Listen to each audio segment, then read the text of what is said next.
یونس علی نبینا علیہ الصلوۃ والسلام نے ایک دن حضرت جبریل امین ملنے آئے تو جناب یونس علیہ السلام کہنے لگے اے جبریل، اللہ کے نیک بندوں میں جو اللہ کو اس وقت سب سے زیادہ پسند ہے نبیوں کے بعد، توجہ کرنا بات پر، جو سب سے زیادہ اللہ کو پسند ہے نبیوں کے بعد ولیوں میں، اور سب سے زیادہ اللہ جس کو اللہ کی بارگاہ میں عبادت گزار لکھا جاتا ہے، میری اس بندے سے ملاقات کرا۔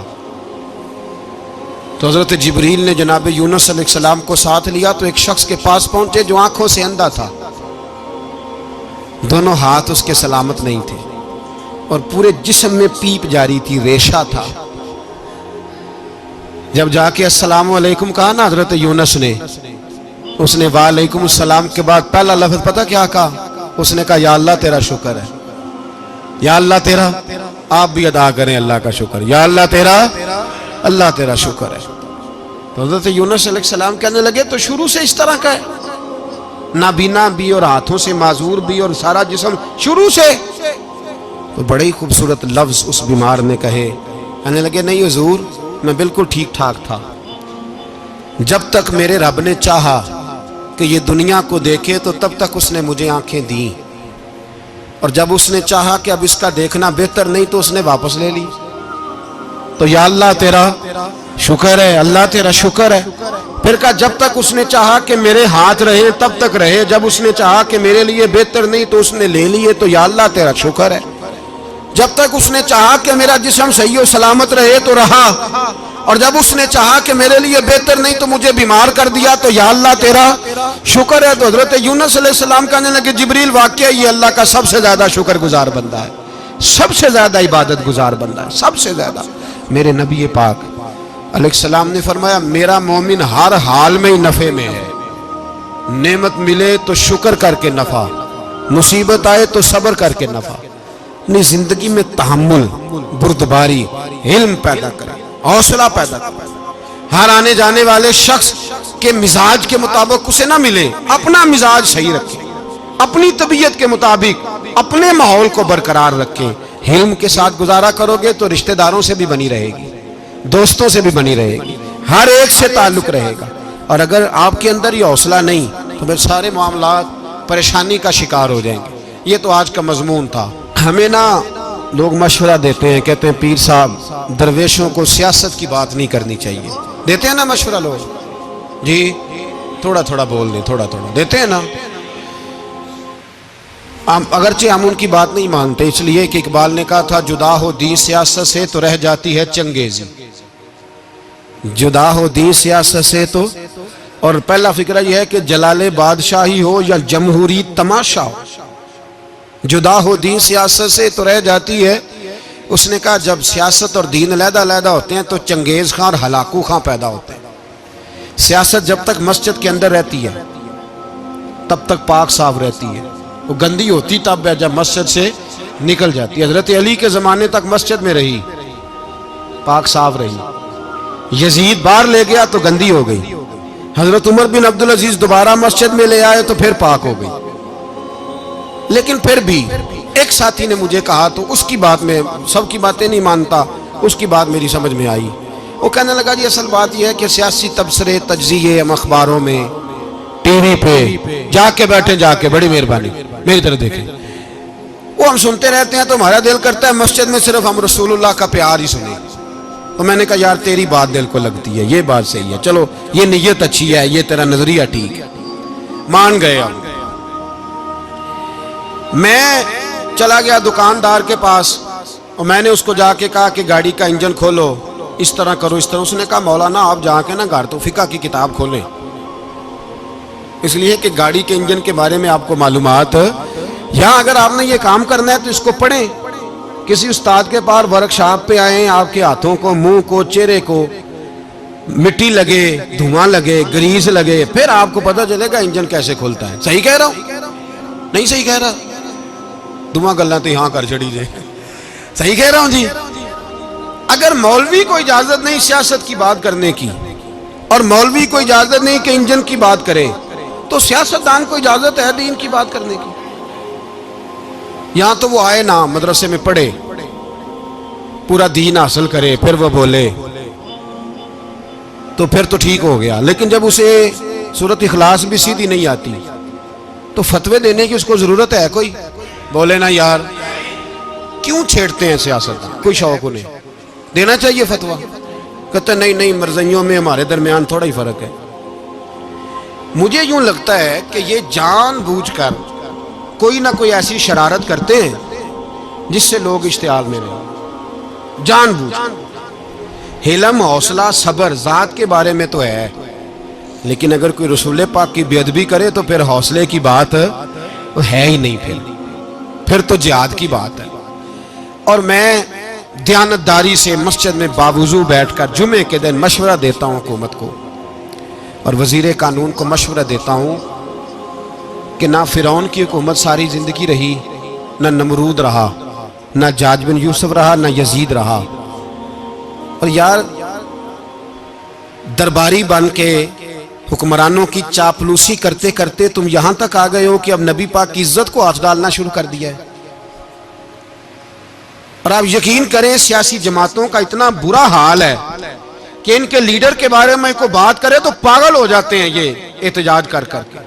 और उसने डायरेक्ट कह दिया कि खत्म नबूवत का मसला ही कोई नहीं, जो दीन की बुनियाद है, किसी को परवाह नहीं। मुझे तो उन लोगों की फिक्र हो रही है जिन लोगों ने इन्हें वोट दिए हैं, वो अल्लाह को क्या जवाब देंगे। और ये अल्लाह माशाल्लाह सारी सियासी जमातें इस तरह की। और मेरा वजीर कानून साहब को भी मशवरा है कि ज़िंदगी बड़ी थोड़ी है, बड़ी थोड़ी। अल्लाह सबको माफ़ करता है, अपने रसूल के गद्दारों को माफ़ नहीं करता। और यहाँ तुम्हारी गाड़ियों पे झंडे लगे हुए हैं, वहाँ भी तुम्हारे झंडे लगेंगे, पर इसलिए लगेंगे कि ये गद्दार है नामूस रिसालत के, ये झंडे लगेंगे। शर्म करो और डर जाओ, बस कर दो। तुम्हारे मुंह में अब दांत पूरे नहीं रहे। कोई शुगर का मरीज है तो कोई ब्लड प्रेशर का, तो कोई हार्ट का, तो कोई कैंसर का। शर्म करो और अपनी कब्र की भी थोड़ी सी फिक्र करो।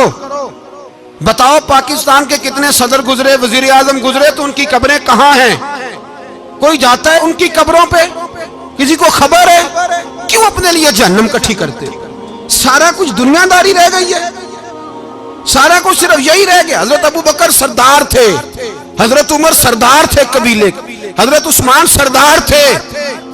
उन्होंने सरदारियों को ठोकर मार के रसूलुल्लाह के कदमों में बैठना पसंद किया, सरदारियां छोड़ के गुलाम बन गए। तुम सरदारियां बचाने के लिए रसूलुल्लाह की गद्दारी करते हो, शर्म नहीं आती? और कौम शिकवा है मुझे इन लोगों से जो मौलवी तो कह देते हैं तू सियासत न कर, और किसी सियासतदान को मना नहीं करते कि जब तुझे सूरत फातिहा भी नहीं आती तो तुझे किसने इजाजत दी है इतनी बड़ी बात। और मैंने पिछले से पिछले जुमे भी कहा था, फिर कहता हूं और ऑन दी रिकॉर्ड कहता हूं, मरज़ई कल भी काफिर थे, आज भी काफिर और कयामत तक। और जो उनके कुफर में शक करे वो भी, और पक्का बेईमान है, काफिर है। वो वजीर कानून हो या सुबाई हो या विफाकी हो, मन शक्का फी कुफर ही फकत कफर। जो मरज़ई के कुफर में शक करे वो भी काफिर है। हमारे रसूल आखिरी रसूल है, हम किसी को ये इजाजत नहीं देंगे कि वो खत्म नबूवत में रखड़ा डालने की कोशिश करे। हम किसी को ये इजाजत है। और तुमने कौम को लूटा, लूटते रहो, अब ईमान पे डाके तो ना डालो। तुम्हें दौलत लूट के पेट नहीं भरा, अब ईमान लूटना शुरू कर लिया है। तुम्हारा फैक्ट्रियां लूटकर, कौमी खजाना लूटकर पेट नहीं भरा, बेईमानो अब दीन बेचकर अपनी हुकूमतें पक्की करोगे। और वो लोग भी तैयार हो जाएं जो इन बेईमानों को मुंतखब करते हैं, उनसे भी सवाल करेगा खत्म नबूवत का मौजू क़यामत के दिन कि तुम बताओ। इनको सपोर्ट करते थे जो रसूलुल्लाह सल्लल्लाहु अलैहि वसल्लम के बाद भी किसी नबी को नबी मानना दुरुस्त जानते थे। शर्म आनी चाहिए, ख्याल होना चाहिए। और मैंने कहा कि हमारा दिल नहीं चाहता, आप यकीन करें, हमें शौक है जुलूस निकालने का, तुम्हारे खिलाफ बातें करने का। तुमने रोज थर्मामीटर निकाला होता है, चेक करते हो कि ईमान कितना है कितना नहीं है। ये पाकिस्तान अगर सूबा सिंध है तो हजरत अब्दुल्ला शाह गाजी का है, अगर बलोचिस्तान है तो हजरत बाबा अब्दुल रहमान का है, और अगर पेशावर है तो वो सूफिया का है, और अगर ये धरती पंजाब है तो ये दाता अली अजमेरी की है, ये बाबा फरीदुद्दीन की है। इसमें किसी गद्दार को कब्जा करने की इजाजत बिल्कुल नहीं मिलेगी। और हम वो लोग भी नहीं जो चुप करके अंदर सोते रहे, कौम जो करती है करती रहे, हमें परवाह नहीं। ना, ऐसी कोई बात नहीं। कोई बंदा ना समझे कि इन्हें होश नहीं, इन्हें पता नहीं, हमें सारा कुछ ही आता है। फिर अगर कल को कोई मुमताज कादरी पैदा हो गया तो शिकवा ना करना, कल को कोई फिर से आमर चीमा निकल आया तो शिकायत ना करना, याद रखना।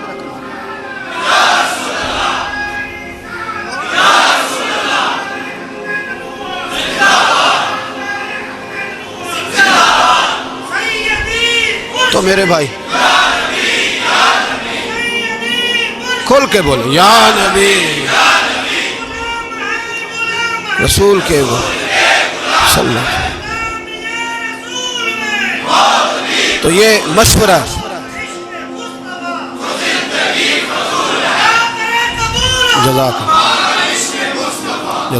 तो ये तुम्हें मशवरा है।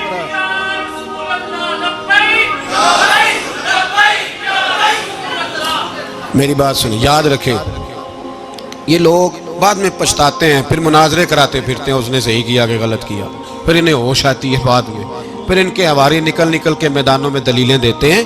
इसलिए हमारा मशवरा है इन्हें कि ये अपनी हद में रहें, और जो काम तुम्हारे जिम्मे, मैंने कहा ना तुमने बड़ा लूटा, ये कौम रोज तुम्हें मौका देती है लूटने का, ये मौका देती है, तो तुमने दौलत लूट के पेट नहीं भरे, अब ईमान लूटने के चक्कर में आ गए हो। याद रखो, मुसलमान गुनाहगार हैं, गद्दार नहीं है। तुम्हें दौलत लूटने का तो शायद मौका मिल गया है, पर ईमान लूटने का मौका नहीं मिलेगा। तो इसलिए इसको लगाम दो। और वैसे भी कुत्ता जो पालतू होता है ना, उसको घर के अंदर संगली से बांध के रखना चाहिए। ये तुम्हारे बूट बूट चाटते हैं, भौंकते हैं, तुम्हारे हक में वजारतें लेते हैं, हमने तो कोई वजारत नहीं ली तुमसे, और ना हमें शौक है इसलिए कि मिंबरी क्या करनी है जिसको मिंबर रसूल अता कर दिया जाए, उसने क्या करनी है ये मिंबरियां, इसको पक्का पक्का मिंबर रसूल दे दिया जाए। तो इसलिए इससे बाहर आओ। मैंने कहा बड़े बड़े नमरूद, फिरौन, कारून दफन है, तुम्हारा भी नाम तक नहीं होगा, बिल्कुल नाम नहीं होगा। इसलिए हमारा मशवरा, और आप लोग भी आए ना ये अगले साल, तो इनको खड़ा करके पूछ लेना, इस्लामी जमहूरिया पाकिस्तान का तुमने MPM बनना है, पहला कलमा ही सही सुना दो। चलो खुदा का वास्ता यही बता दो कि तुम्हें नमाज भी ढब से आती है कि नहीं, और आपकी मौज है, आप बिठा लेते हैं सर पे, क्या करें, समझाने वाले मुफ्त गुनाहगार हो गए और बहकाने वाले सब तुम्हारे यार हो गए। इसलिए ये छेड़ते हैं जानबूझ के, और फिर जब कोई मुमताज कादरी अलैहि रहमा पैदा होते हैं, फिर इन्हें दुश्वारी होती है, फिर इनका जीना मुश्किल हो जाता है। ये मौका देते हैं, पता नहीं किसके एजेंडे पे अमल कर रहे हैं। मेरा सवाल ये है, मैंने पिछले जुमे, फिर मेरा सवाल है कि मैं पूछता हूँ, इस आदमी को जरूरत क्या है खत्म नबूवत पर बात करने, जब उम्मत मुस्लिमा के मुतफिक का फैसला है कि मरज़ई काफर, असेंबली ने बिल पास कर दिया कि मरज़ई, उनको अक़लियत करार दे दिया, और जब से वो अक़लियत बने, ना हमने उनकी इबादत गाह जलाई, ना हमने उनको कब्रों से निकाला, ना हमने, बस ठीक है जैसे ईसाई रहते हैं, यहूदी से किस मुल्क में रहते हैं वो भी रहे, अक़लियत बन करे, कोई एतराज़, पर तुम उन्हें खींच खूंच के क्यों करीब करते हो, तुम्हारा क्या जराना है उनके साथ, बताओ तो सही। इन लोगों से, इनको चाहिए अपने मुंह में लगाम डालें, और अगर नहीं डालेंगे फिर इंशाल्लाह डाली जाएगी, और बड़ी तगड़ी डलेगी, और फिर ऐसी डलेगी, ऐसी डलेगी। सलमान तासीर जब मरा था ना, तो 5-5 लाख रुपया मौलवियों को ऑफर की, जनाजा पढ़ाओ, 5-5 लाख रुपया छोटे छोटे मौलवियों को। और दाता साहब की मस्जिद के खतीब भी सुबाई जो थे, वो खतीब थे, मुलाजिम थे, उन्होंने कहा कि ईमान नहीं भेजना, निकालना नौकरी से तो निकाल दो। और बादशाही मस्जिद का मौलवी जिसका पता ही नहीं चलता, कभी किधर चला जाता है कभी किधर, यहाँ तो वो भी खड़ा हो गया। जिंदगी इस तरह गुजारे कि कुछ ना कुछ मुंह लेके सरवरे कायनात के पास चले जाएं, वरना ऐसा ना हो कि यहाँ भी फिटकार और वहां भी फिटकार। इसलिए हमारा मुतालबा है हुकूमत से कि शर्म करो, और ऐसे बेईमानों को, काले नाग जो तुमने भर्ती किए हुए, इनको निकालो, और अगर तारीफें करवानी हो, तलवे चटवाने हो, तो अंदर कमरों में इनसे चटवा लिया करो, इनसे कहो कि यहाँ हमारी नौकरी करो, बाहर निकल के रसूलुल्लाह सल्लल्लाहु अलैहि वसल्लम के दीन के बारे में गुफ्तगू ना करो। इसलिए कि अल्लाह तबारक व तआला ने इस दीन के अंदर बड़ा हुस्न और बड़ा जज्बा रखा हुआ है, बड़ा वकार है। हमारा मुतालबा है हुकूमत से कि खत्म नबूवत के मसले पर कोई सियासतदान गुफ्तगू ना करे। आप तायद करते हैं इस बात की, इस पर कोई सियासतदान कोई गुफ्तगू, हमारे पास बड़े तमाशे हैं सियासत करने को, बाकी तमाशों पे सियासत करो। ये रसूलुल्लाह की नामूस का मामला है, ये छेड़ने की तुम्हें इजाजत। मैं مجھے سمجھ نہیں آتی یار، جب بات ختم ہو گئی، اسمبلی نے بل واپس لے لیا، تو صوبائی وزیر قانون کو آخر تکلیف کیا ہے؟ آپ کے پاس جواب ہے کوئی اس بات کا؟ یہ بات ختم ہو گئی، ہم نے جلوس نہیں نکالا، چھوڑ دیا، خاموش ہو گئے، علماء نے میٹنگیں بلائی تھی، کینسل کر دی، ٹھیک ہے جی بات، اب دوبارہ سے کیوں چھیڑتے ہو؟ پھر کہتے ہیں احتجاج ہوتا ہے، شور ہوتا ہے، تم خود ایسی حرکتیں کرتے ہو جس سے افراتفری پیدا ہوتی ہے۔ یہ ملک رسول اللہ کے نام پہ بنا ہے، اور قیامت تک یہاں وہی ہوگا جو میرے رسول پاک صلی اللہ علیہ وسلم کی رضا ہوگی، اور نبی پاک کے قانون کے خلاف کوئی قانون یہاں چل سکتا؟ اللہ ہمیں سمجھنے کی توفیق عطا فرمائے، سمجھنے کی توفیق عطا فرمائے، سمجھنے کی توفیق عطا فرمائے، سمجھنے کی توفیق عطا فرمائے۔